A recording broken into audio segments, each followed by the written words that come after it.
Senhor presidente, senhoras deputadas, senhores deputados, eu ouvi o pronunciamento do jovem Maurício e penso eu,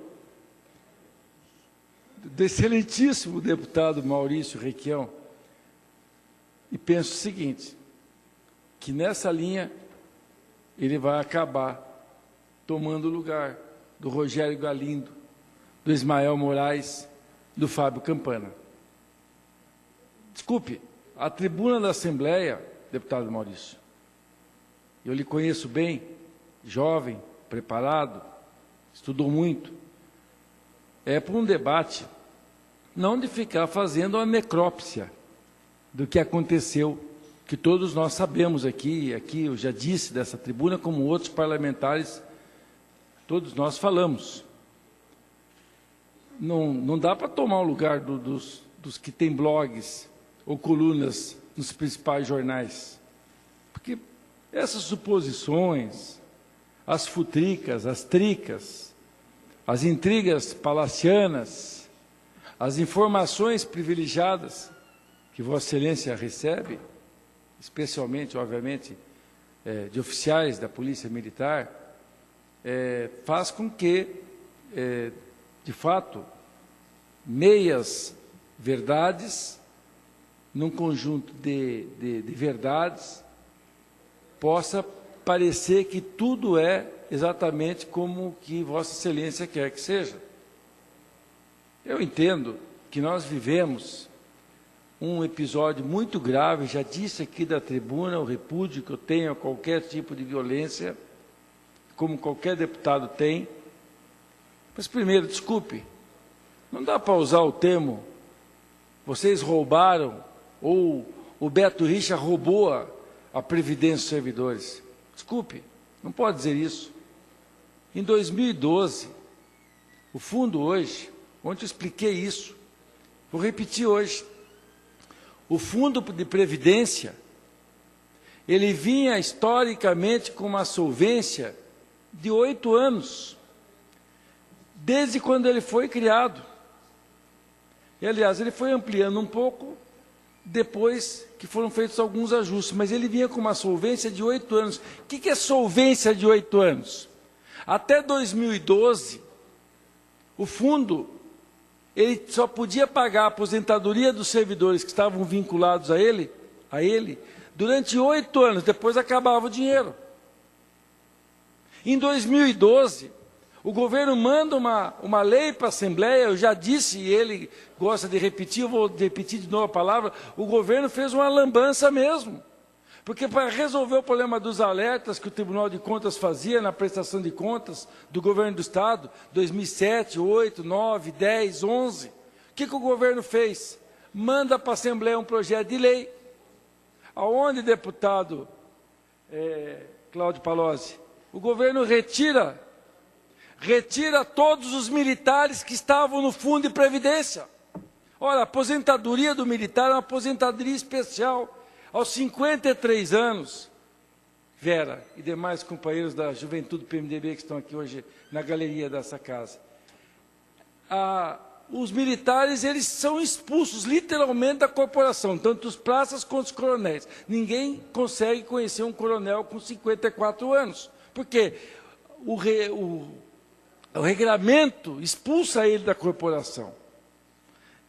Consegue alguém que trabalha por um período muito intenso, porque basta ver as condições de trabalho, deu para ver aqui, todo mundo viu, as condições de trabalho dos policiais, num trabalho tão intenso que não dá cálculo atuarial. Então, o que o governo fez? Retirou do fundo previdenciário, porque não dava cálculo atuarial, retira todos os militares e põe num fundo militar.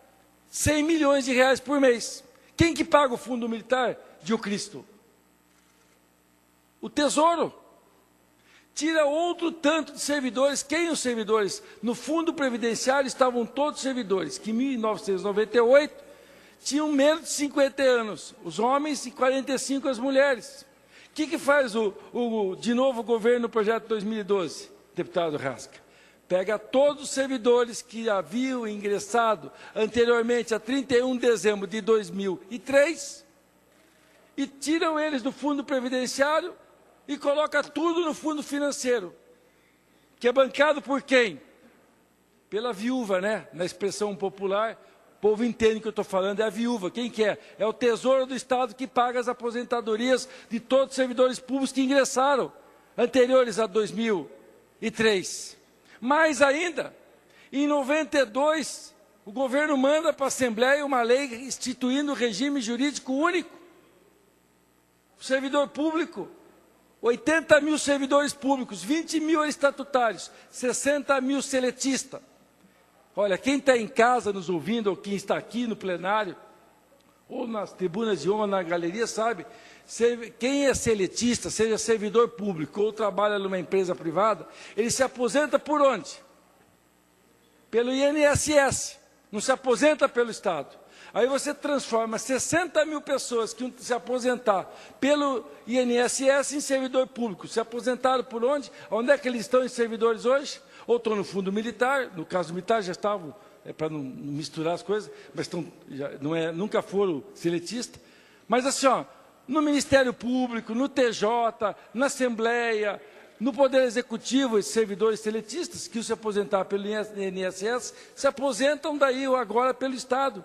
Mais de 30% dos servidores, em termos de número e de massa salarial, é mais um pouco do que isso, que estão hoje recebendo do Estado, tinham que estar recebendo da onde? Do INSS.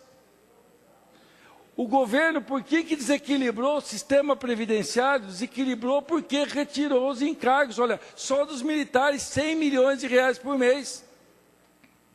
O fato é que o equilíbrio desse sistema todo é complexo, não é simples. Eu já disse aqui, vou repetir, nos próximos 5 anos, 30 mil servidores vão se aposentar. Sabe quanto que custa nos valores de hoje essas aposentadorias para o Estado, a mais por mês? 196 milhões de reais. Então, olha, não dá para poder ficar tratando esse tema com demagogia, de querer enganar o servidor público. Quando eu disse aqui, disse aqui na tribuna e vou repetir, daqui a pouco falava com o deputado Tercílio, eu disse aqui, uma coisa não está vinculada com outra, mas sem projeto não há como discutir database.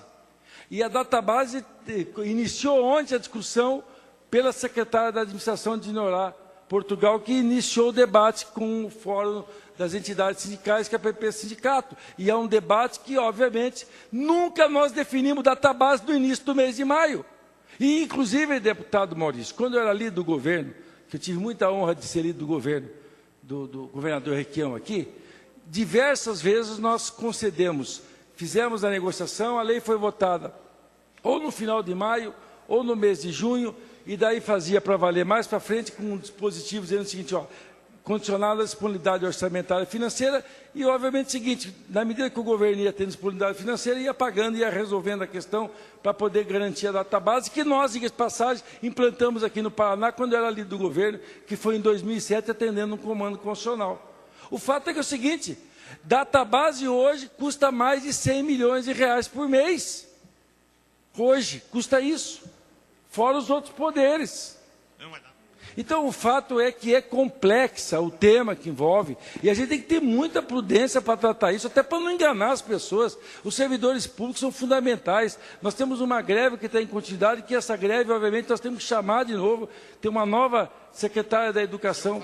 Mas antes de falar mais sobre isso, eu quero conceder a parte do deputado Scanavaca.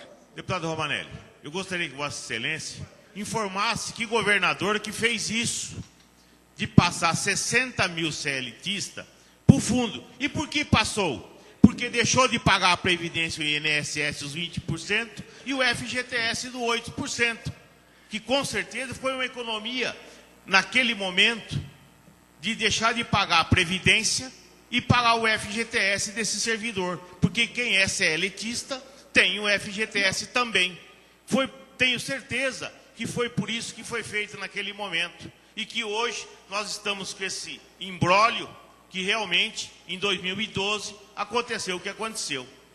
Deputado Scanavaca, eu quero dizer o seguinte, o governador Requião sempre foi uma pessoa que teve uma visão do interesse público. Não foi por essa razão que ele fez a lei e transformou os servidores seletistas em estatutários. Fez com uma visão de Estado, Para concluir, deputado Romanelli. Fez naquilo que ele acredita.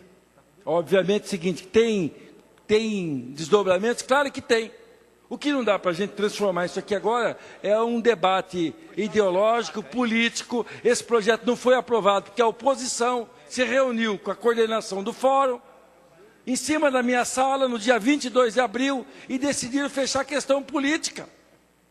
Enquadrar a direção do fórum, enquadrar a direção da APP e transformar num projeto que tinha sido construído politicamente. O senhor está rindo, mas não é para rir. Porque veja o desdobramento que teve a política de oposição, interferiu diretamente na vida das pessoas.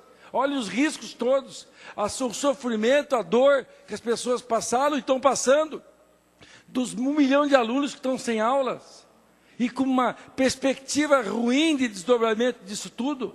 Ora, esse parlamento aqui tem que ter a consciência da importância que nós temos histórica. Para concluir, deputado. De retomar com tranquilidade. O governador Beto Richa foi eleito, tem legitimidade para governar o Estado. Nós não vivemos num regime de exceção, tem democracia, tem parlamento, tem justiça. Não concordou com o projeto? Bacana, foi lá no Ministério da Previdência, discute com o Ministério da Previdência, vai em juízo, discute.